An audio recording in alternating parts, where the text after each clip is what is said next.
महाराष्ट्र नवनिर्माण सेना के सरबराह राज ठाकरे ने पुणे में एक बड़ी रैली से खिताब किया। इस दौरान उन्होंने वजीर आजम नरेंद्र मोदी से अपील की कि औरंगाबाद का नाम बदलकर संभाजीनगर किया जाए, वहीं आबादी पर कंट्रोल के लिए कानून साजी की जाए।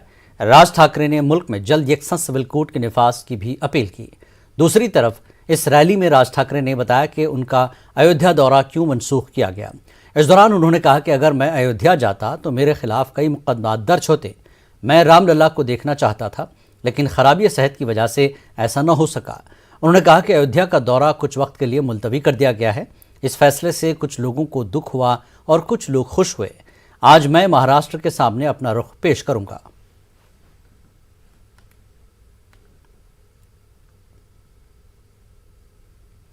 तेलंगाना के वजीर आला के चंद्रशेखर राव दिल्ली के दौरे पर हैं। उनकी सियासतदानों से मुलाकात का सिलसिला जारी है।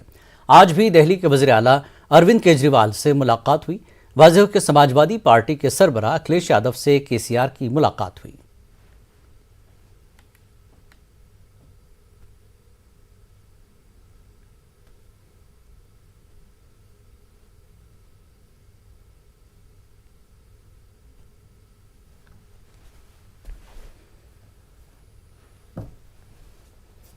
शिवसेना के रुकने पार्लियामेंट संजय राउत ने पेट्रोल और डीजल में कीमतों में कमी पर रद्दमल दिया। उन्होंने मरकजी हुकूमत पर बेराज तनकीद करते हुए कहा कि हुकूमत ने पहले आवाम पर बोझ डाला, फिर इसमें कुछ कमी की है। सेंट्रल गवर्नमेंट ने जो टैक्सेस कम किए हैं, उससे पहले टैक्सेस कितने बढ़ाए थे? 15 रुपये बढ़ाया, 9 रुपया कम किया। तो सेंट्रल के ट्रेजरी में जितना पैसा जमा किया है उसमें से थोड़े बहुत तो अभी दे रहे हैं। छोड़ दीजिए, राज्य सरकार की जिम्मेदारी जो है राज्य सरकार कर लेगी।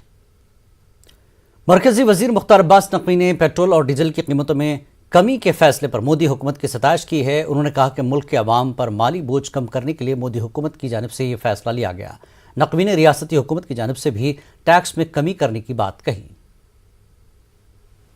देखिए, अब जो लोग बड़े बड़े ज्ञान देते थे, बड़े बड़े डींग मार रहे थे, ये उनके लिए परीक्षा का समय है और उनको भी कम से कम थोड़ी सी संवेदनशीलता दिखानी चाहिए और लोगों पर बोझ कम से कम इस क्राइसिस के समय में हो, किल्लत के समय में हो, इसकी कोशिश करनी चाहिए और दिखाना चाहिए कि हाँ, वो भी संवेदनशील हैं थोड़े बहुत। मुख्तार अब्बास